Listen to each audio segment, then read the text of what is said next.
Y es primero para que nos des una definición así sólida, porque también de pronto ha adquirido una connotación muy negativa, ¿no? Hoy en deuda y ya es en automático, ya se critica, es malo y no necesariamente es así. Efectivamente no es un delito, pero yo creo que se ha convertido en nuestro país en una muy mala práctica financiera. De que los gobiernos gastan más de lo que ingresan. Creo que desde ahí podemos hablar de un desorden o de una mala práctica financiera.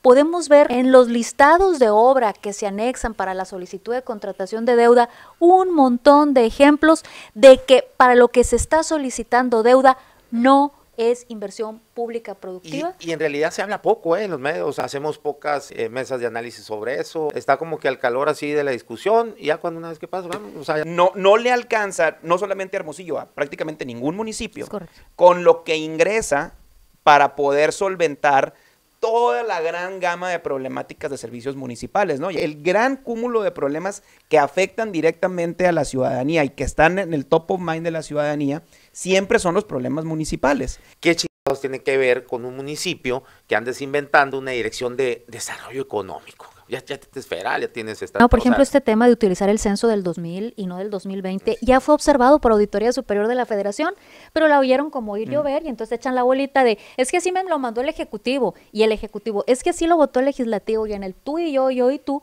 nadie tiene responsabilidad.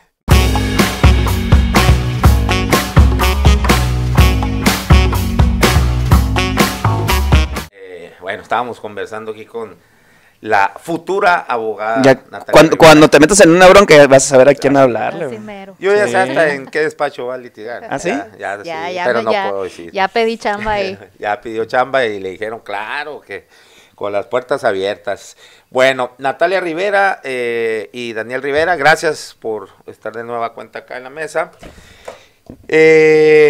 Pues la deuda pública. Vamos a ver, ¿qué es primero para que nos des una definición así sólida de lo que viene? Porque también de pronto ha adquirido una connotación muy negativa, ¿no? Hoy en deuda y ya es en automático, ya se critica, es malo y no necesariamente es así. O sea, la deuda per se no es algo negativo, ¿no? Pero bueno, a ver, empezamos contigo, Natalia, defínenos. Bueno, la deuda efectivamente no es un delito, contratar deuda no es un delito, no es un delito que está normado en la ley, está normado en la Constitución, está normado en la ley de deuda pública, la federal, las estatales, está normado en la ley de disciplina financiera, o sea, hay todo un andamiaje normativo que le da vida jurídica al proceso de contratación de deuda. ¿Qué tipos de deuda hay? Pues está en materia de deuda pública, está digamos la deuda externa, que es la que se contrata con entes financieros o poseedores de tu deuda en el extranjero. Está la deuda interna, que es la que se contrata con instituciones financieras internas del país, pero no solo con instituciones financieras, también hay otro tipo de deuda como son los CETES, los sudibonos, donde cualquier ciudadano puede prestarle dinero al gobierno y el gobierno en algún tiempo, no sé, 28 días, 180 días, 360 días, devolverle su dinero con un retorno también de interés. Entonces, la deuda pública, y al igual, hay deuda a largo plazo, es decir, la deuda que pasa más allá de un año, de un ejercicio, ya se puede considerar deuda a largo plazo. Está la deuda a corto plazo, que es la deuda que se contrata para ese ejercicio. Por ejemplo, si se contrata solo para el 2025 es deuda a corto plazo. Y también hay otro tipo de deuda de la que se habla muy poco, incluso se le denomina ADEFAS, que es la deuda a los proveedores y que muchas veces los gobiernos ocultan esa deuda y abusan de esa deuda y se financian con los proveedores, porque al final puede ser mucho más noble que contratar un crédito a corto plazo o un crédito a largo plazo. Esa es la deuda pública, más o menos esa es. Efectivamente no es un delito, pero yo creo que se ha convertido en nuestro país en una muy mala práctica financiera porque todos los gobiernos han hecho de la deuda no un mecanismo de inversión, sino un mecanismo de financiamiento para liberar flujo que les permita. Exactamente, liberan flujo que les permita hacer crecer su gasto corriente y con la deuda la dirigen a una cosa que mal se le llama inversión pública productiva, porque puede ser desde una pavimentación, un bacheo, hasta cualquier otra cosa le denominan inversión pública productiva. Entonces, en síntesis, esto es la deuda, no es un delito, pero yo creo que ha habido un abuso en el uso de este instrumento financiero. Y yo me iría un poco más atrás, Natalia. La deuda viene de que los gobiernos gastan más de lo que ingresan, ¿no? Entonces, creo que desde ahí podemos hablar de un desorden o de una mala práctica financiera, porque la deuda viene a tapar un problema de origen, que es no tener las finanzas, digamos, de manera sana. Es cierto, o sea, está regulada y se puede hacer, así como cualquiera de nosotros a lo mejor tiene un crédito para comprar su casa, ¿no? Y recibe un crédito por parte del banco y lo va pagando. No quiere decir que gastes de más, sino que simplemente es un instrumento para tú poder adquirir a lo mejor un bien muy grande que pues tardarías mucho tiempo a lo mejor en ahorrar ese dinero y poder comprarlo. Lo mismo sucede con los gobiernos. No está mal per se el hecho de tener deuda. El tema es cómo la manejas y por qué la adquieres. ¿Y en qué le inviertes? Totalmente. Porque el gasto corriente también, o sea, es... Eso es como estar usando tu tarjeta de crédito para, digamos, tratando de hacer una analogía con las finanzas personales a las finanzas del gobierno, ese es el estar utilizando tu tarjeta de crédito para tu flujo, digamos, del diario y seguir acumulando una deuda que de repente se vuelve impagable, ¿no? Es decir, creo yo que aquí lo importante o lo que hay que ponerle atención, o lo que deberían de ponerle atención más bien los diputados, tanto desde el punto de vista local como desde el punto de vista federal, y los regidores desde el punto de vista municipal, es cómo se está manejando el flujo de dinero para el gasto corriente y para qué se utiliza la deuda que se esté contratando. Es decir, si esa deuda viene etiquetada específicamente para un proyecto de inversión pública productiva, como se le puede llamar, es decir, vamos a hablar de el puerto de Guaymas, ¿no? Que es un proyecto que en teoría tiene unas ciertas ventajas y va a tener cierto impacto económico social dentro de un municipio como Guaymas y de un estado como Sonora. El hecho de contratar deuda para lograr llevar a cabo ese proyecto, pues no tendrían en teoría nada de malo, siempre y cuando tuvieras condiciones financieras adecuadas, en donde los ingresos que vayas a pagar sean dentro de mercado, en donde tu capacidad de pago tú asegures que tienes esa misma capacidad, y logres, digamos, que poner ese dinero al servicio del pueblo. Pero si lo que estás haciendo es financiarte, por ejemplo, con los proveedores para sacar los aguinaldos ahora de este diciembre, pues eso lo que nos indica es que no hay un aseo o una higiene dentro de las finanzas públicas en cualquier nivel. Estoy de acuerdo contigo. Y de todos colores y sabores. A nivel, y perfectamente lo podemos ver en nuestro municipio, ¿no? Un alcalde que ya no sabemos ni de qué partido es. No tiene partido, ¿no? Un gobernador de Morena y una presidenta de Morena también. Entonces, creo que ahí es donde la atención debe de irse, más allá del número, ¿no? Porque van y vienen ceros, ¿no? Que 2,100 millones, y el año pasado 1,500 millones, y próximo año tanto, y no sé qué. Entonces, más allá de aventar ceros y números, el diablo, como siempre, está en los detalles, y está en qué se está usando esa deuda y cómo se está administrando el gasto corriente de los gobiernos. Bien, bueno, Natalia, no, de acuerdo, ¿no? Con totalmente lo expuesto de acuerdo. Mira, por Daniel. Voy a poner un par de ejemplos de lo que dice Daniel. A ver, efectivamente, la deuda pública tiene que ser utilizada de una forma mucho más conservadora de lo que está siendo utilizada actualmente, y debería ser única y exclusivamente para aquellos proyectos de inversión pública productiva. Es decir, y puso Daniel un ejemplo perfecto, un puerto, el puerto de Guaymas, donde sabemos que detonar el puerto de Guaymas puede generar una dinámica económica local en Guaymas, puede generar empleo, puede generar retorno por la vía del ISR, del IVA, de ingresos por la vía de la importación y exportación de productos. Eso es inversión pública productiva.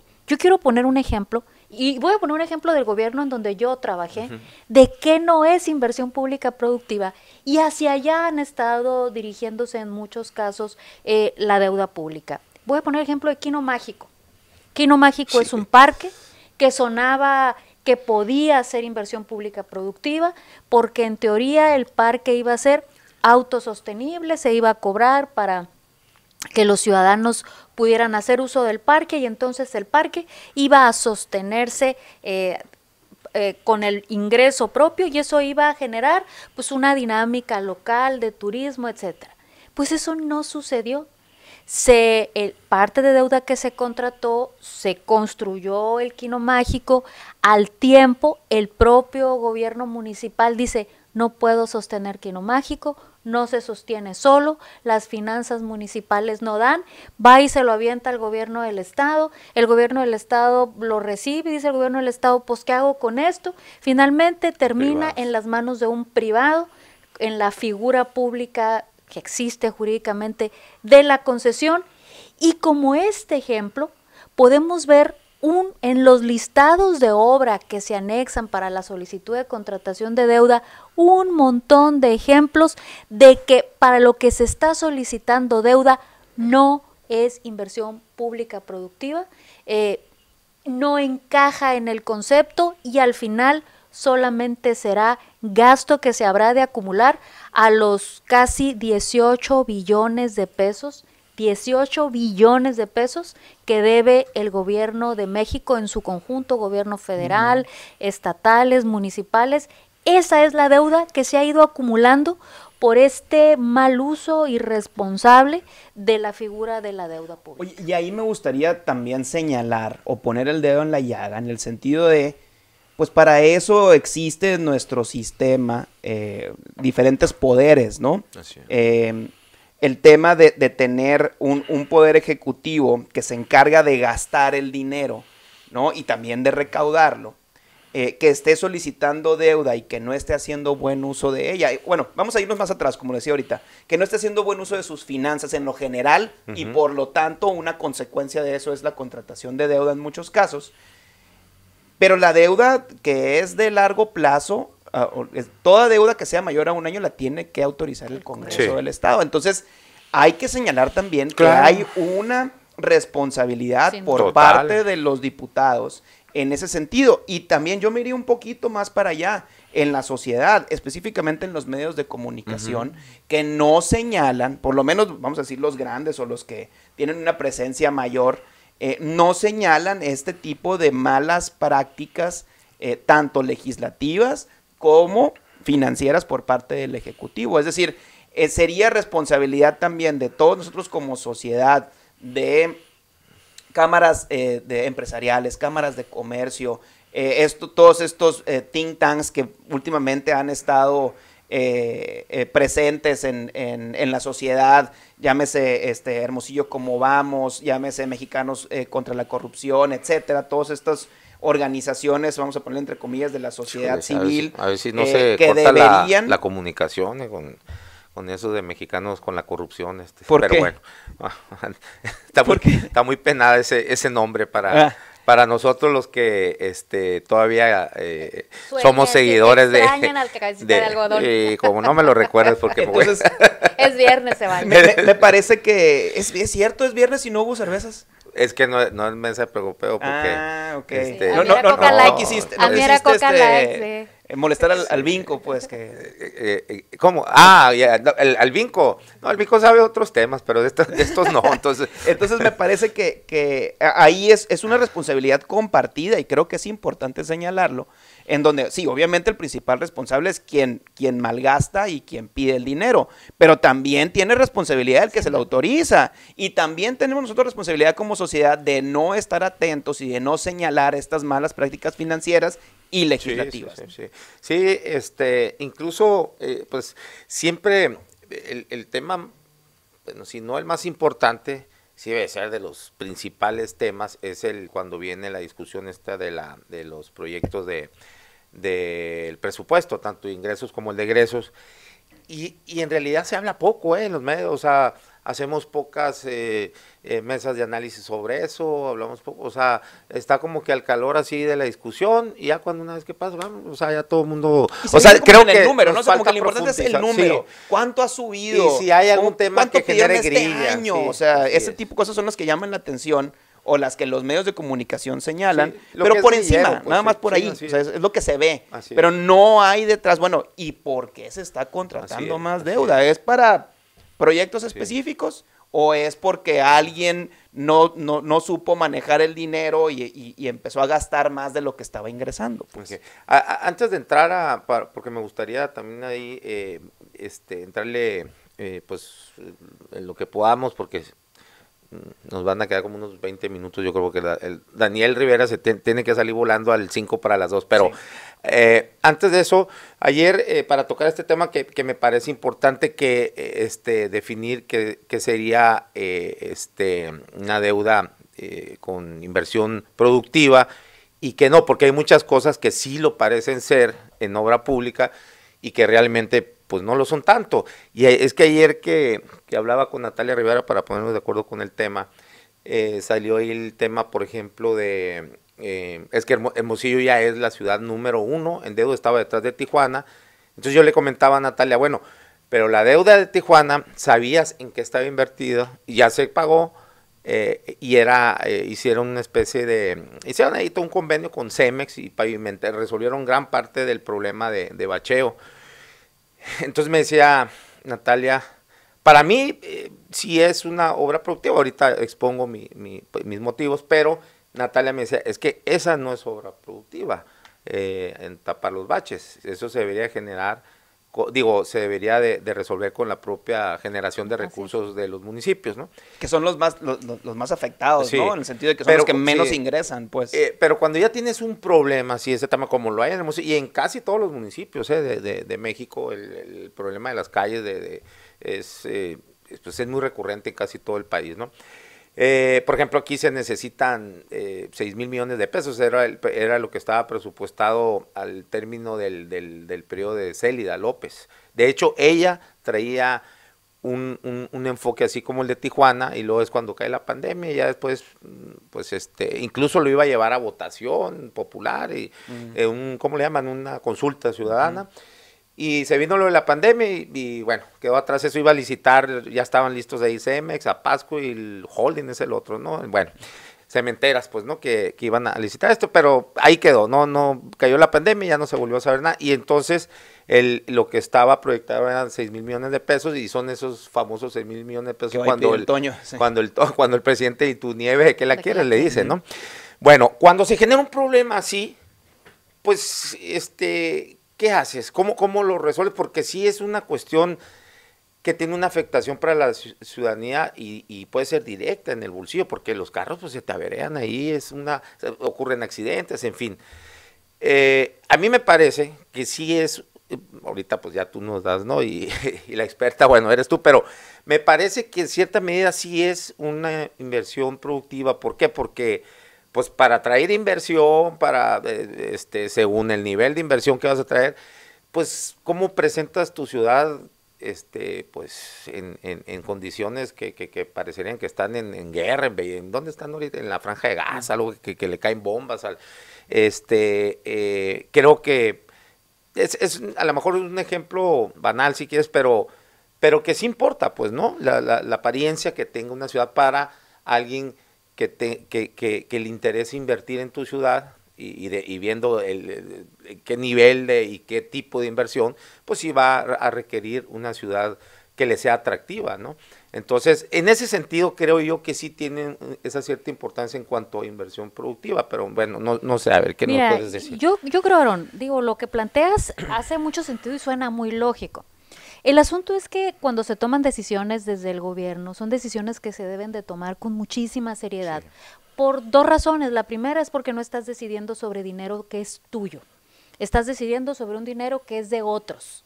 Así que debes tener bien claro que estás tomando decisiones sobre dinero que le pertenece a otros. 1 y 2, porque además decides sobre cientos, sobre miles de millones de pesos, y eso implica que tomas decisiones que tienen además un costo de oportunidad.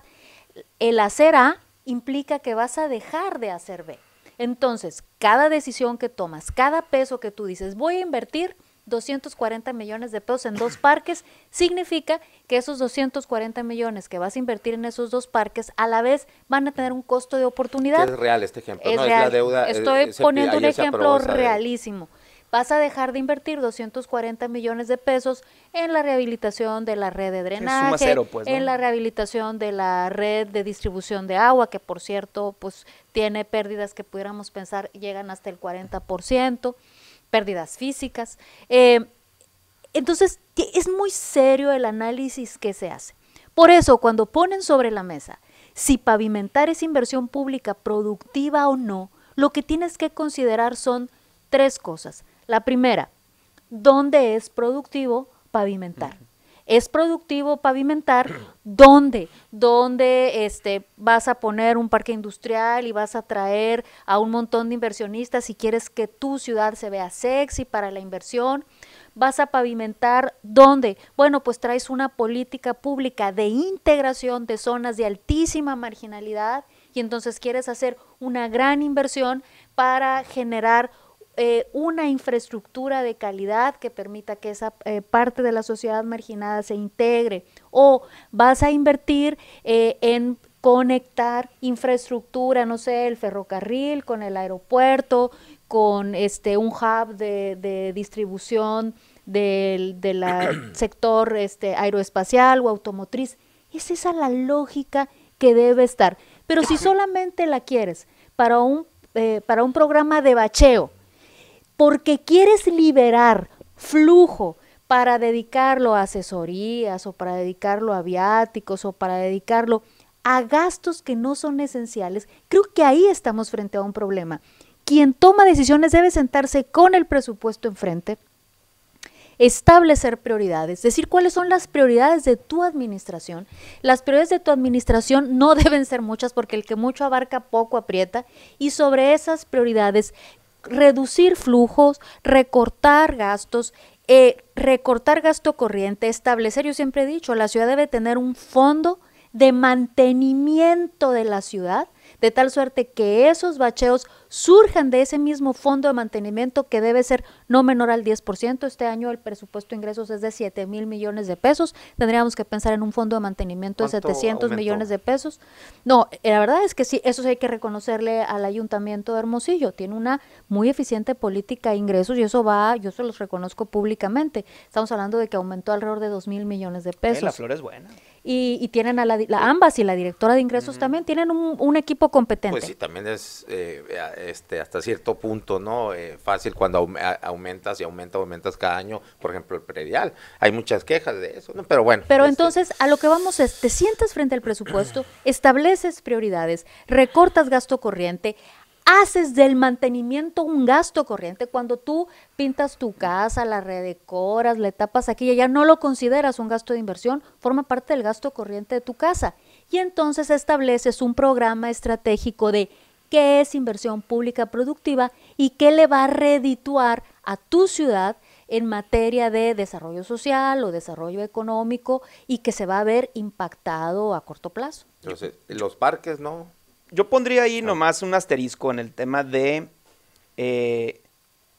que jugamos un juego muy perverso desde el punto de vista político, en el sentido de, por ejemplo, en el caso del municipio. El municipio tiene unos ingresos y tiene que ir a pedir siempre al Estado y del punto de vista federal que le regresen parte o una parte de lo que se ingresa, digamos, en el municipio de Hermosillo desde el punto de vista de impuestos federales o de impuestos estatales. Es decir, no le alcanza, no solamente a Hermosillo, a prácticamente ningún municipio, con lo que ingresa para poder solventar toda la gran gama de problemáticas de servicios municipales, ¿no? Llámese alumbrado, bacheo, seguridad, basura, etcétera, ¿no?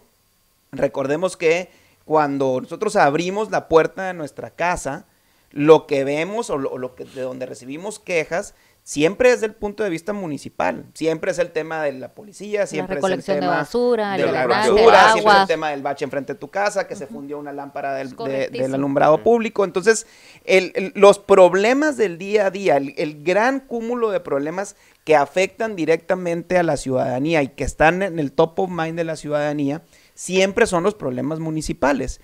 El problema es que los dineros, y por eso hablo de un juego perverso, en donde tiene que ir en este caso el alcalde, desde un punto de vista político, no como un administrador de dinero, ¿no? Sino como desde un punto de vista político, a tratar de convencer al secretario de Hacienda estatal para que le dé las participaciones que le tocan, que vienen de la federación, y tiene que ir a platicar y sentarse con sabrá Dios cuánta gente a nivel nacional para tratar de jalar fondos de los diferentes fondos de seguridad, fondos de infraestructura, fondos de verdes, los fondos que tú quieras.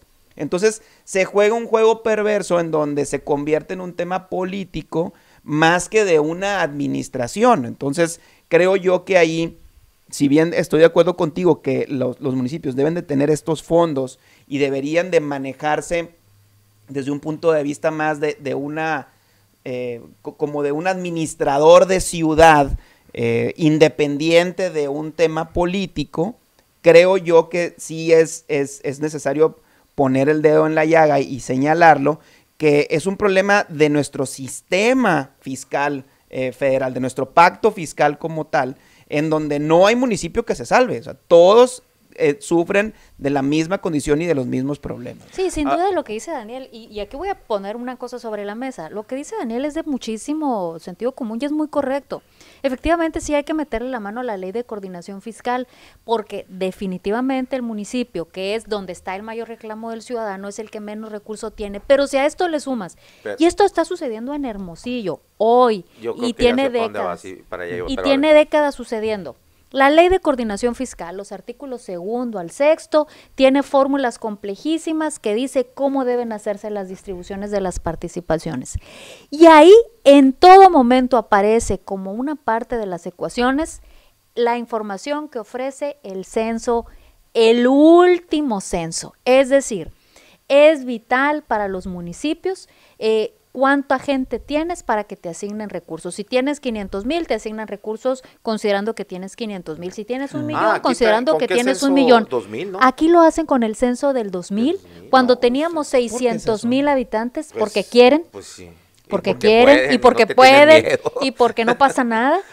Entonces utilizan, no el último censo. Es como la carga también, perdón que te interrumpa, la carga que le tienen del pago de energía del acueducto, ese debe pagarlo el Estado. Sin embargo, lo está pagando el municipio. Desde tiempos del mismo Padres, ¿no? Entonces tenemos, fíjate, eso que acabas de mencionar es otro muy buen ejemplo, y ahorita les voy a dar otro ejemplo. El Estado le debe al ayuntamiento alrededor de 200 millones de pesos de predial, de los bienes del Estado al ayuntamiento. Entonces, por utilizar el censo del 2000 y no el del 2020, y ya viene el intercenso del 25, la ciudad pierde alrededor de 140 millones de pesos cada año.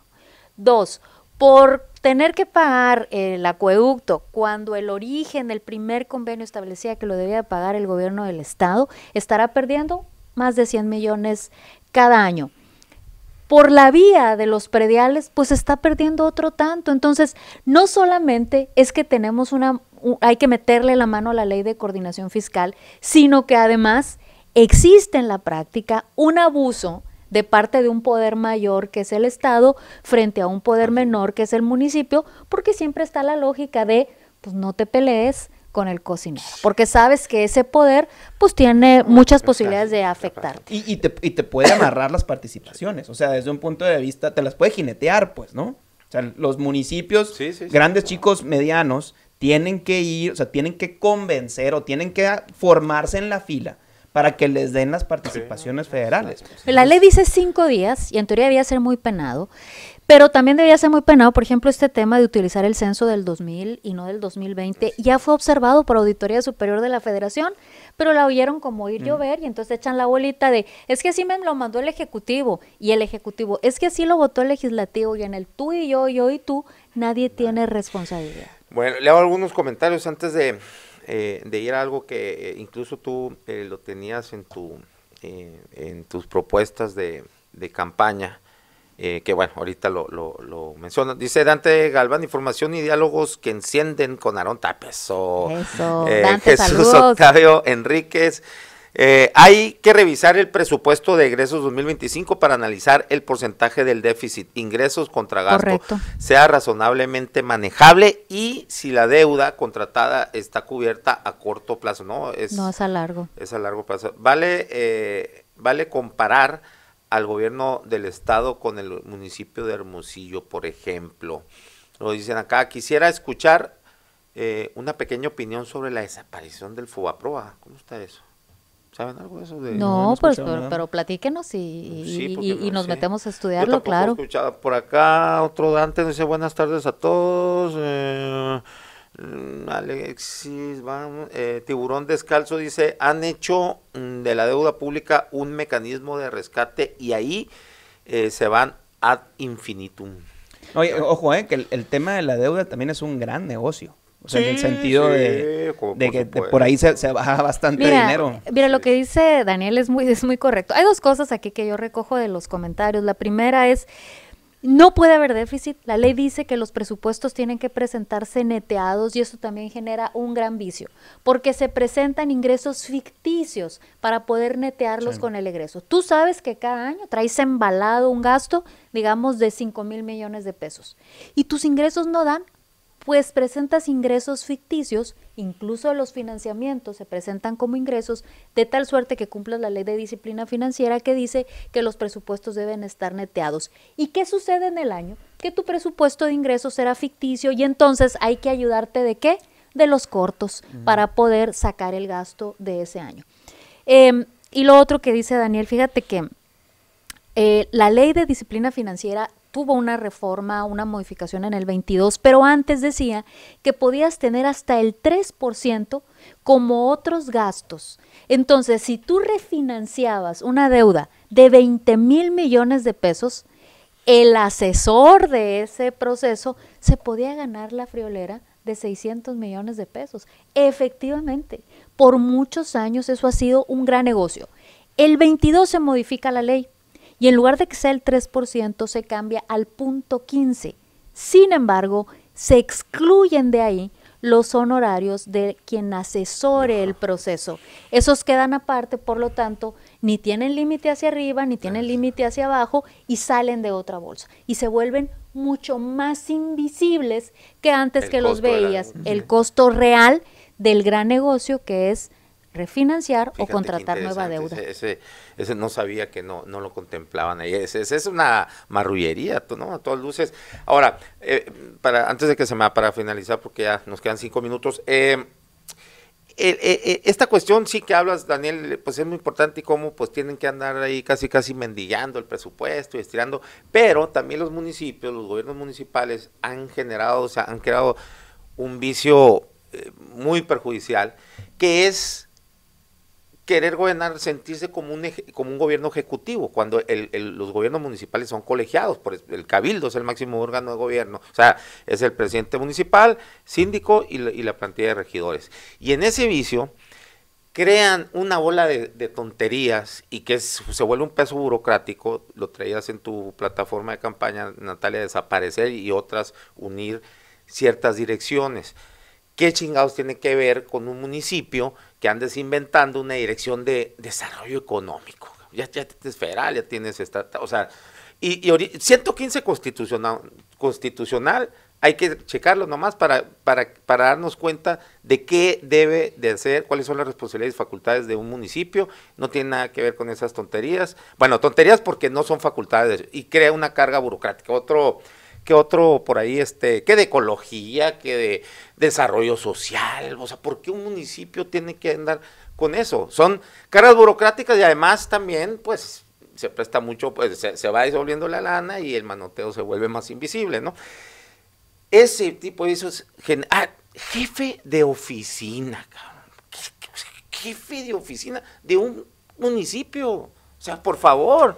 Mira, sí, no, o sea, yo creo que más bien es repensar la forma en la que se administran los municipios, ¿no? En donde yo creo, o mi teoría sería de que deberíamos tener una estructura muy a la gringa, ¿no? Donde tenemos una estructura de administración que la comanda un city manager, ¿no? O sea, un administrador de ciudad y una parte también política, ¿no? En donde si en teoría lo que sucede con los Implan, ¿no? Con el Instituto Municipal de Planeación, tuviéramos una ese línea. Sí es lo que debe existir, por ejemplo, y darle mayor fuerza. Exacto, tuviéramos una línea muy definida para los próximos 15, 20 años, en donde ya supiéramos lo que se tiene que hacer, en donde no fuera, oye, ¿y si hacemos un paso de desnivel? Oye, ¿y si ahora hacemos? No, o sea, ya sabemos que por cómo va creciendo la ciudad y lo que va sucediendo, obviamente siempre va a haber otros asegúnes, ¿no? Pues temas de sequía a lo mejor, o temas de mucha lluvia, entonces tenemos que hacer una inversión más en cuestiones de drenaje pluvial o en cuestiones de bacheo, etcétera, ¿no? O lo que sucedió ahora este año con el tema del Boulevard Morelos, en donde pensaban que iba a ser una cosa y terminó siendo algo 10 veces más grande. Obviamente hay que estar preparados o contemplarlos, pero creo yo que más allá de cuestionar si debe de haber un jefe de oficina o si debe de haber una dirección de desarrollo social, es repensar el papel del municipio y repensar estas figuras en donde viéramos la administración por un lado y la parte política por otro lado, y que la administración tuviera un servicio de carrera en donde las personas que estén ahí tengan asegurados o pudieran estar pensando a lo mejor en estar 3, 4 trienios, porque también es lo mismo, ¿no? ¿Para qué le alcanza a un alcalde esos 3 años, pues? ¿Para hacer qué tipo de diferencia? Yo creo que muy poca, ¿no? Yo creo que muy poca. Entonces, me parece a mí que deberíamos de repensar, pero no solamente Hermosillo, sino nuevamente todos los municipios, todo este tema fiscal, todo este tema de administración y cómo fluyen los recursos y qué tanto te puedes endeudar y por qué, deberíamos de repensarlo por completo como sistema federal, pues, digamos, de administración de los gobiernos. Obviamente estamos hablando de que es un tiro al aire, ¿no? O sea, es hacerle una carta a Santo Claus, pues, pero creo yo que los problemas de los municipios, incluyendo el de Hermosillo, son mucho más de fondo y vienen mucho más, o vienen de antes, o vienen de un paradigma de gobierno que viene desde de vicios, digamos, que no solamente son de aquí, no solamente son de Sonora, sino son de todo el país. Y creo que si quisiéramos resolver los problemas realmente de fondo, tenemos que tratar o pensar en algo, en una reforma mucho más amplia y mucho más completa. Pues yo no estoy de acuerdo. Hoy los Rivera estuvimos muy de acuerdo en todos, aunque somos Riveras de distintas ramas, para que no le vayan a cargar aquí a Daniel el honor. El honor. No. La verdad es que yo creo que ni siquiera tendríamos que hacer una reforma legal.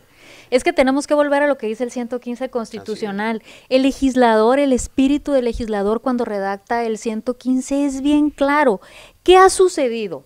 Que bueno, que ha pasado, que como lo que no les está prohibido, les está permitido, aun cuando el principio general de legalidad en el caso de los servidores públicos es totalmente lo opuesto, han ido copeteándole a los municipios tareas que no les corresponde, y no solo lo han hecho los alcaldes, lo han hecho los diputados, es decir, de pronto sale una ley que todos los municipios deben de tener un instituto de la mujer, que todos los municipios deben de tener un Implan, que todos los municipios deben de tener, o los mayores de 100,000 habitantes y tal, un instituto de cultura, como si todos los municipios tuvieran las mismas condiciones o la misma capacidad financiera o las mismas prioridades. Cuando tienes entes estatales que tienen por mandato de ley, por mandato de la Constitución esas tareas, andamos duplicando oficinas burocráticas. Y triplicando, ¿no? En ciertos casos, porque desde el federal, por ejemplo, las entidades de desarrollo social,